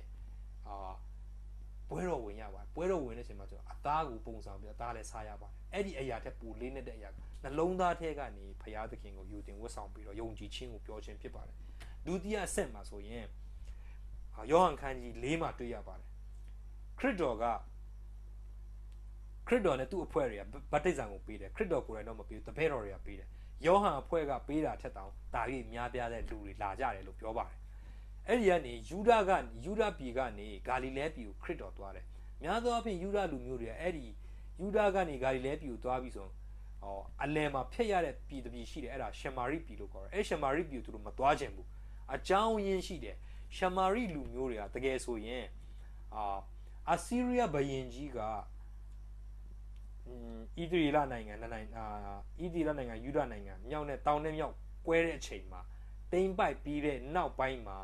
မြို့ကိုပြန်ထူထောင်မဲ့အချိန်မှာဘုရင်ဆာဂွန်ကအဲ့ဒီဒီမြောက်ပိုင်းမှာလူနေနေတဲ့အတွက်ကြောင့်နော်ဂျူးလူမျိုးတွေနဲ့တခြားလူမျိုးတွေသူကတခြားလူမျိုးတွေကိုဖြည့်ဆွတ်ပြီးတော့တဲလာတဲ့အတွက်ကြောင့်အဲ့ဒီမှာရှိတဲ့ဂျူးလူမျိုးတွေလက်ထပ်ပြီးတော့မွေးဖွားလာတဲ့အတွက်ကြောင့်သူတို့ကမျိုးမစစ်လေးတွေဖြစ်လာတယ်အဲ့ဒီကြောင့်သူတို့ကိုရှမာရိလူမျိုးလို့ခေါ်တယ်ရှမာရိပြည်ကလည်းအဲ့ဒီခုနပြောတဲ့ယူဒာနဲ့ဂါလိလဲပြည်ကြားထဲမှာရှိနေတယ်ဒီပြည်ကိုဖြစ်နိုင်တဲ့လူတွေများသောအားဖြင့်ဂျူးလူမျိုးတွေလောကမဖြစ်ချင်ဘူးသူတို့ကိုယွန်းတယ်သူတို့ကိုမတူမတန်ဆက်ဆံတယ်ခရစ်တော်ကကြတော့ဒီလမ်းကိုသူသွားတယ်3ရက်လမ်းဖြစ်တယ်သွားတဲ့အခါကျတော့ရှမာရိပြည်ရှုခမြို့ကိုသူရောက်တဲ့နေရာမှာအဲ့ဒီတနေရာသူရောက်တဲ့အခါကျအဲ့မှာယာကုပ်ရဲ့ရေတွင်းရှိတယ်ယာကုပ်ကသူ့သားယောသတ်ကိုအမွေပေးခဲ့တဲ့ရေတွင်းဖြစ်တယ်သူတို့ခက်တုန်းကတော့ရေတွင်းတတွင်းကအရန်တန်ဖိုးရှိတယ်ရေတွင်းကောင်းကောင်းတူတတ်တဲ့လူဆိုရင်အမှန်တမ်းအဲ့ဒါရွှေပဲဆိုတော့ယာကုပ်ကပေးထားတဲ့အဲ့ဒီရေတွင်းမှာခရစ်တော်ရောက်ရှိတဲ့အချိန်မှာအဲ့မှာခရစ်တော်ခဏနားပြီးတော့သူ့ရဲ့တပည့်တော်တွေကိုပြောပြီးတော့အစာတစ်ခုဝယ်ဖို့မြို့ထဲမှာသူလွတ်လိုက်တယ်အဲ့ဒီအချိန်မှာအမျိုးသမီးတယောက်နော်ရှမာရိအမျိုးသမီးတယောက်ရေခတ်ဖို့လာတယ်6နာရီချိန်ကျမ်းစာထဲမှာရေးထားတယ်6နာရီချိန်ဆိုတာတမန်ကျမ်းစာနာရီရမနေ့9နာရီကနေ12နာရီမွန်းတဲ့12နာရီကြာဖြစ်မယ်ဆိုတော့များသောအားဖြင့်ကျမ်းတပ်ပုဂ္ဂိုလ်တွေကတော့မွန်းတဲ့အချိန်ဖြစ်မယ်လို့ယုံကြည်ကြတယ်ဘာဖြစ်လို့လဲဆိုတော့မကောင်းတဲ့အမျိုးသမီးတွေကသူများရေခတ်တဲ့အချိန်ညနေဆောင်တဲ့အချိန်မှာရေမခတ်ပဲသူတို့နေခင်းကြောင်တောင်မှာရေတွားခတ်တတ်တဲ့လေရှိတယ်လို့ပြောတယ်ရှမာရိအမျိုးသမီးကလာပြီးတော့ရေခတ်ဖို့လာတဲ့အချိန်မှာခရစ်တော်ရေရင်းနားမှာထိုင်နေတာတွေ့တဲ့ခါကျတော့ရှမာရိမျိုးသမီးကိုသူကစကားပြောလိုက်တယ်ငါ့ကိုတောက်စရာရေပေးပါလို့ပြောတဲ့ခါကျတော့အမျိုးသမီးကရေပေးမယ်လို့တဲ့ခါကျတော့တကယ်တမ်းနင့်ကိုရေတောင်းတဲ့လူကိုနင်သိမယ်ဆိုရင်ရေသူ့စီကနေရေတောင်းမှာပဲလို့ပြောတဲ့ခါကျတော့အဲ့ဒီရှမာရိအမျိုးသမီးကရေတောင်းတယ်လို့ပဲရေအကြောင်းပြောနေတယ်လို့ပဲထင်ပြီးတော့ဒီရေတွင်းကနဲ့ကြီးဗျာဒီ ခမဒါတင်ဘလို့ခတ်မလဲလို့ပြန်ပြောတယ်ပြန်ပြောတဲ့ခါကျခရစ်တော်ကဟုတ်တယ်တဲ့ငါပေးမဲ့ရေကတော့တဲ့တင်တောက်ပြီးပြီဆိုဘယ်တော့မှနင်ရေငတ်မှာမဟုတ်ဘူးလို့သူပြန်ပြောရင်နှစ်ယောက်သားပြန်ပြောနောက်ဆုံးကြတော့ခရစ်တော်ပြောတဲ့ရေဟာနော်သူထင်တဲ့တာမန်တောက်ပြီးတော့ဝါတဲ့ရေမဟုတ်ဘူးဆိုတော့သူတိလာတဲ့ခါကျတော့ခရစ်တော်ကပြောဆိုငါပေးသောရေကိုတောက်တော်သူမိဒီကရေငတ်ခြင်းနဲ့အစင်မပြတ်ကင်းလွတ်လိမ့်မည်တဲ့ငါပေးသောရေဒီထိုသူ၌ထာဝရအသက်ရှင်ခြင်းအလို့ငါထွက်သောဆန်းရည်ဖြစ်လိမ့်မည်ဟုမိန့်တော်မူ၏တဲ့ယောဟန်ခန်းကြီး4အငယ်14မှာတွေ့ရပါတယ်ဒီအကြောင်းအရာကိုကြည့်ခြင်းအပြင်ဘုရားသခင်ကနော်ခရစ်တော်ယေရှုဖခင်ဟာရှမာရိအမျိုးသမီးနဲ့စကားပြောနေခြင်းဟာခရစ်တော်ကလူတိုင်းကိုတကယ်ကယ်တင်ခြင်းပေးလို့တဲ့အကြောင်းလုံးဝအခိုင်အမာဆုံးသက်တည်တစ်ခုဖြစ်ပါတယ်ခရစ်တော်မှာလူမျိုးချင်းခွဲခြားဆက်ဆံတဲ့စိတ်လုံးဝမရှိဘူးဖြစ်တယ်ဆိုတော့ကျွန်တော်တွေ့ရတယ်ဂျူးလူမျိုးတွေအတွက်ဒါလာတာမဟုတ်ပဲနဲ့ဒီရှမာရိရဲ့ဘာရဲ့လို့မခွဲခြားပဲနဲ့တကယ်ကယ်တင်ခြင်းပေးခြင်းတယ်ဆိုတော့ကျွန်တော်တွေ့ရပါတယ်။ तू က तू လောလောဆယ်တော့ तू ပင်ပန်းလို့နားနေတာပဲဒါပေမဲ့ तू ရေငတ်တယ်ရေငတ်တာတက်ကိုအရေးကြီးတဲ့သက်ဆိုင်ရအကြောင်းထာဝရအသက်အကြောင်း तू အဲ့ဒီအမျိုးသမီးကိုစကားစမိပြောလိုက်တဲ့ခါကျအဲ့ဒီအမျိုးသမီးကချက်ချင်းပြန်ပြီးတော့ရွာမှာရှိတဲ့လူတွေအကုန်လုံးရှမာရိမှာရှိတဲ့လူတွေအကုန်လုံးခေါ်ပြီးတော့ခရစ်တော်ကိုပြတယ်ခရစ်တော်လည်းတရားဟောတဲ့ခါကျဒီပုဂ္ဂိုလ်တွေအကုန်လုံးကအဲ့ဒီအမျိုးသမီးစီမှာနှင်ပြလို့မဟုတ်ဘူးတဲ့ငါတို့ကိုယ်တိုင်ငါတို့တွေ့ပြီလို့ပြောပြီးတော့အဲ့ဒီလူတွေအကုန်လုံးကကယ်တင်ခြင်းတရားရသွားတာဖြစ်တယ်ဆက်ဆက်ပြီးတော့ by the way ပေါ့နော်ဆက်ဆက်ပြီးတော့ဆက်ပြောမယ်ဆိုရင်Pentecostal နေ့ပေတရုတို့တရားဟောလာတဲ့ချိန်မှာကောင်းကင်ကနေတန်ရှင်းသောဝိညာဉ်တော်တွန်းလောင်းလာတဲ့ချိန်မှာသူတို့ရှမာရိမြို့တက်တည်ခံတဲ့ချိန်မှာဒီမြို့တွေကအကုန်လုံးကရိတ်သိမ်းဖို့လွယ်လေးဖြစ်တဲ့အခြေအနေမှာသူတို့ရှိနေတယ်ဒီဟာကခရစ်တော်ကအခုကလေးကမျိုးစိကျဲထားတဲ့အရာတွေဖြစ်ပါတယ်ဆိုတော့ကျွန်တော်ပြောချင်တာဘုရားသခင်ကကောင်းကင်ကလာတဲ့အသက်မုံဖြစ်တယ်သူကသက်ဆန်းရည်ဖြစ်တယ်ဆိုတော့ကျွန်တော်တို့တွေ့တယ်အသက်မုံနဲ့သက်ဆန်းရည်ကိုညီကြည့်ဖို့သူကလူတိုင်းကိုဖိတ်ခေါ်တာဖြစ်တယ်ဒီကနေ့မိတ်ဆွေကိုလည်းသူဖိတ်ခေါ်ပါတယ်ညီကြည့်ပါကိုယ်တိုင်ညီကြည့်ပါတခါတလေကျရင်ခရိယန်ဖြစ်ပြီးတော့ဘုရားသခင်ရဲ့တက်မုံနဲ့သက်ဆိုင်ကိုမမြည်ကြည့်ရသေးတဲ့လူတွေရှိပါတယ်ခရစ်တော်ပြောတာအခမဲ့ပေးမယ်လို့ပြောတာဖြစ်တယ်ကျွန်တော်တို့တွေကကျွန်တော်ဒီအရာကိုမြည်ကြည့်သင့်ပါတယ်ကိုယ်တိုင်မြည်ကြည့်မှကိုယ်တိုင်အရာသာသိမှဖြစ်ပါတယ်ကျွန်တော်ချင်းတောင်မှာဒီဖက်မှာကျတော့ကောက်ညင်းခြေထောက်လို့ခေါ်တယ်ဒီပေါင်းဝါးတွေနဲ့ကောက်ညင်းတွေထည့်ပြီးတော့မီးကင်ပြီးတော့လုပ်တဲ့အရာပေါ့နော်ဆိုကျွန်တော်တို့ကလေးဖက်မှာကျတော့ဘောင်းတင်းလို့ခေါ်တယ်ဒီအရာပေါ့နော်အဲ့ဒါ boom တူလို့ခေါ်တဲ့ပုဂ္ဂိုလ်တစ်ယောက်ကကလေးကိုလာတယ်ကလေးမျိုးကိုလာပြီးတော့သူပြန်သွားတဲ့ခါကျတော့သူကလေးမျိုးမှာအဲ့ဒီခက်တုံးကအခုထိတော့ကျွန်တော်ထင်ပါတယ်ပေါင်းတင်းတွေပါတွေမီးပေါင်းတင်းကာလာပေါ့နော်ပေါင်းတင်းရောင်းရတဲ့ကာလာဆိုရင်သူကနှစ်ဒီဆောင်းတွင်းကာလာ December January အဲ့ဒီကာလာမှာပေါင်းတင်းတွေများပါတယ်အဲ့ဒီအချိန်ကလွဲရင်ကလေးမှာလည်းပေါင်းတင်းတွေမရှိဘူးမရှိတဲ့ခါကျဒီပုဂ္ဂိုလ်ကပြောလဲဆိုတော့ तू လာတဲ့ချိန်ပေါင်းတင်းတကယ်တော့ရှိတာမဟုတ်ဘူးဒါပေမဲ့ပေါင်းတင်းအကြောင်း तू ခဏကြားတဲ့ခါကျတော့ तू ရွာကိုရောက်တဲ့ခါကျတော့ तू ချင်းတောင်ကိုရောက်တဲ့ခါကျတော့ तू ကြွားတယ်ပေါင်းတင်းကစားလို့အရန်ကောင်းတာပဲပါနေ तू အမြဲတမ်းပြောတယ်လေအဲ့ဒါရွာကလူတွေတိကျပြန်မေးတယ် तू ဘယ်လိုရှိလဲတေချာမေးတဲ့ခါကျတော့မဟုတ်ပါဘူးကွာတဲ့ तू များစားတာပြောတာပါနော်ဆိုတော့ပြောချင်တာကနော် boom တူစားတဲ့ပေါင်းတင်းလို့မဖြစ်စေပါနဲ့ခရစ်တော်ရဲ့သက်ဆိုင်ရင်နဲ့ခရစ်တော်ရဲ့အသက်မဟုတ်ဟာနော်တကယ်ကိုယ်တိုင်မြည်ဆန်းကြည့်ပါလောကီအရာတွေလောကီကြော်စောခြင်းလောကီချမ်းသာခြင်းလောကီအရာတစ်ခုဟာဘလောက်စားဘလောက်တောက်အာသာမပြေနိုင်ဘူးဒါပေမဲ့ဖယားသခင်ရဲ့အသက်မုံနဲ့သက်ဆိုင်ရာတင်တလုတ်စားရင်တလုတ်တငုံတောက်ရင်တငုံတင်အတွက်လုံးဝအာသာပြေစေရမယ်ဒါပေမဲ့အမြဲတမ်းတောက်ချင်စားချင်ရမယ်အဲ့ဒါဖယားသခင်ရဲ့အသက်မုံနဲ့သက်ဆိုင်ရဖြစ်ပါတယ်ကဲတင်ခြင်းနော်ကဲတင်ခြင်းနဲ့ပတ်သက်ပြီးတော့ကျွန်တော်တို့ကဲတင်ခြင်းရဆုံးရှုံးဖို့ရရှိဖို့နဲ့ဆုံးရှုံးဖို့ဘယ်ဟာပူလွယ်လဲသူများတွေမေးပါတယ်နော်ကျွန်တော်တို့မာသဲခိုင်း7ငယ်28 30မှာကြည့်မယ်ဆိုရင်ဝန်လေးပင်ပန်းသောသူပေါင်းတို့ငါထံသို့လာကြတော့ငါဒီချမ်းသာပေးမည်ငါထဘိုးကိုတင်၍ထမ်းကြလော့ငါထဘိုးဒီထမ်းလွယ်ငါဝန်လဲပေါ့ဤလို့ရေးထားပါတယ်လောကီဝန်တဲ့ဘုရားသခင်ဝန်ပေါ့ပါတယ်အဲ့ဒီတော့ကြောင့်ကဲတင်ခြင်းဆုံးရှုံးခြင်းတဲ့ရရှိဖို့ရန်ပိုလွယ်တယ်ဆိုတော့ကျွန်တော်တို့တွေ့ရပါတယ် ယောဟန်ခန်းကြီး6ငယ်30ခုမှာငါထံတို့လာတော်သူကိုငါဒီအလင်းမပဲလို့ရေးထားပါတယ်ဖယားသခင်စီမှာလာတော်သူမှန်သမျှဘယ်တော့မှမပယ်ဘူးဖယားသခင်လက်ခံတယ်ဘယ်လိုအခြေအနေနဲ့လာဖယားကအမြဲတမ်းလက်ခံတယ်တန်ရှင်းမှတန်ရမှတော်မှတော့ဖယားနဲ့ဆက်အပ်မှမဟုတ်ဘူးရှိတဲ့အတိုင်းအခြေအနေဒီအခြေအနေတိုင်းပဲလာခဲ့ပါဖယားသခင်ကအမြဲတမ်းကြိုးဆိုပါတယ်သင်ကိုခွင့်လွှတ်ခြင်းနဲ့လွတ်ခြင်းအခွင့်ကိုပေးခြင်းပါတယ်ယောဟန်ခန်းကြီး14ငယ်6မှာငါဒီလမ်းခရီးဖြစ်တမာတရားလည်းဖြစ်အသက်လည်းဖြစ်ငါ့ကိုအမိမပြုတ်တဲ့ဘယ်သူမှခမည်းတော်ထံမရောက်ရခရစ်တော်ကလွဲရင်ကျွန်တော်တို့ကယ်တင်ခြင်းမရနိုင်ပါဘူးတမန်တော်ဝတ္ထုခန်းကြီး4အငယ်7နဲ့ထိုသခင်နာမတော်မှာတပါငါတို့ကိုကယ်တင်နိုင်သောနာမတစ်စုံတစ်ခုများကောင်းကင်အောက်လူတို့တွင်မပေါ်မရှိလောကမှာကယ်တင်ရှင်ရောင်ရောင်เนาะကျွန်တော်တို့လမ်းပြနိုင်တဲ့ပုံစံရောင်ရောင်အမြောက်များစွာရှိပါတယ်ဒါပေမဲ့ကောင်းကင်အောက်လူတို့တွင်ဘယ်နာမမှခရစ်တော်ရဲ့နာမကလွယ်ဘယ်နာမကကျွန်တော်တို့ကယ်တင်လို့မရပါဘူးဖယားတကာဖယားဖြစ်တဲ့သခင်ယေရှုကစိန်ခေါ်ပါတယ်เนาะတခြားဖယားတွေကတော့သူတို့ကိုသူတို့ဖယားလို့ခေါ်ရင်လည်းခေါ်မယ်ဒါပေမဲ့ဝမ်းနည်းစရာကောင်းတာတော့သူတို့ကိုယ်တိုင်ကဒီတည်ခြင်းတရားကိုလုံးဝအောင်မြင်လို့မရဘူးပြီးတော့ကယ်တင်ခြင်းလည်းမပေးနိုင်ပါဘူးဘာဖြစ်လို့လဲသူတို့ကိုသူတို့တောင်မကယ်နိုင်တဲ့ဒါပေမဲ့ယောဟန်ခန်း7ငယ်25မှာခရစ်တော်ကတည်တယ်တည်ပြီးတော့ရှင်ပြန်ထမြောက်တယ်တည်ရွာပြန်တော့ဟုတ်တယ်ဒါပေမဲ့ဘယ်တော့မှပြန်မတည်တဲ့ရှင်ပြန်ထမြောက်ခြင်းနဲ့ထမြောက်ပြီးတကိုးနဲ့ထမြောက်တာတွေ့ရတယ်သူကဘာပြောလဲဆိုတော့ငါဒီထမြောက်ခြင်းအကြောင်းသက်ရှင်ခြင်းအကြောင်းပြီးငါ့ကိုယုံကြည်တော်သူဒီသေလွန်တော်လဲရှင်လိမ့်မယ်เนาะကျွန်တော်တို့သေမယ်ဒါပေမဲ့ပြန်ရှင်မယ်အဲ့ဒါကြောင့်ကျွန်တော်တို့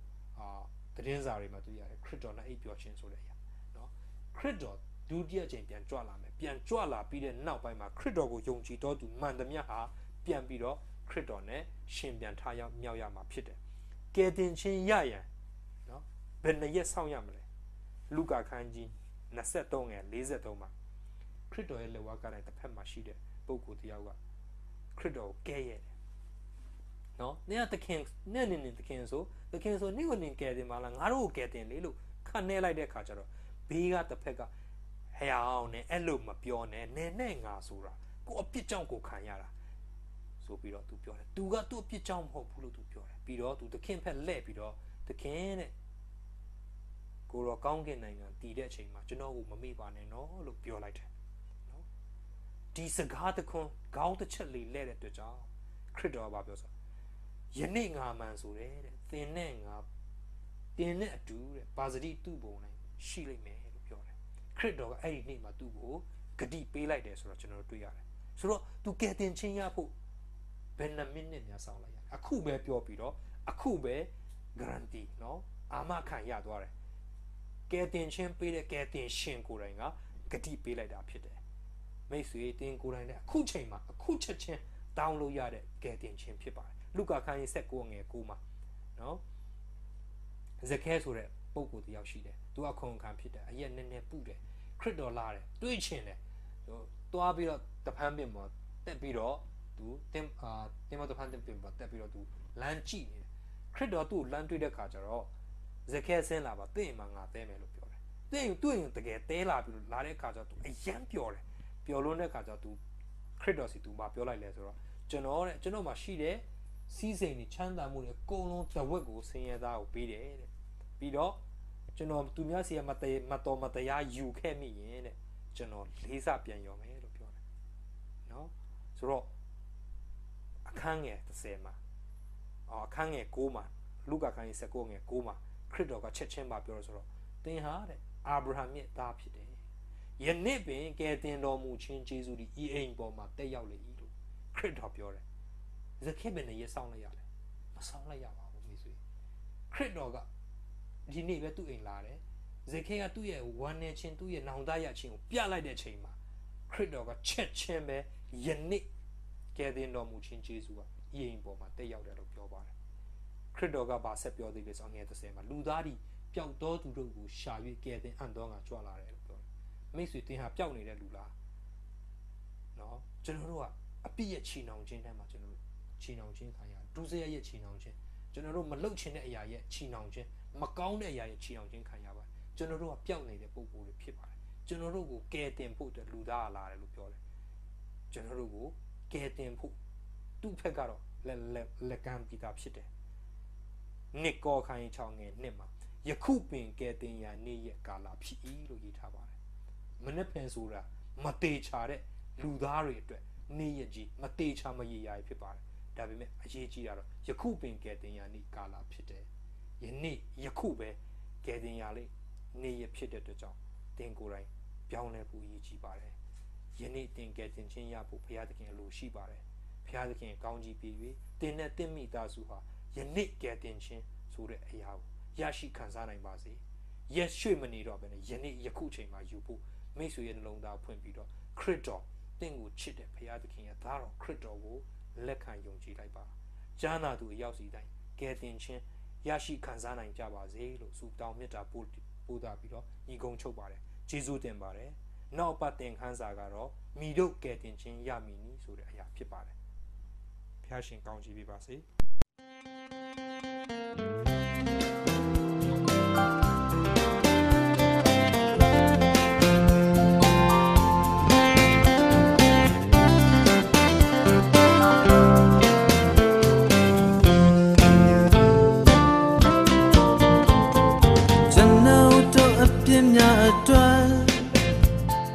La wakara in borin Nyimba nei sa chen tui to lao jin wo beng yere ma yue no kebi Tin pe sa ya me pit chui mya twa tu a te khan ge bi Chan no to a pyin mya atwa La wakara in borin Nyimba nei sa chen tui to lao jin wo beng yere ma yue no kebi Tin pe sa ya me pit chui mya twa tu a te khan ge bi Tower of yad kinde Tingo chicho mui Taro go besuni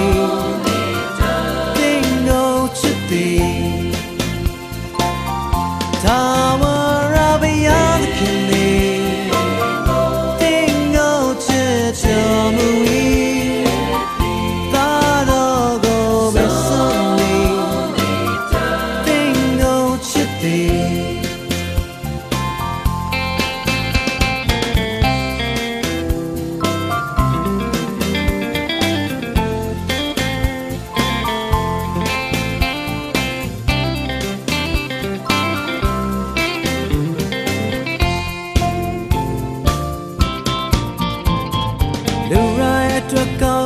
တဲ့ဗျာညီစမ်းမချင်မိတ်ဆွေများ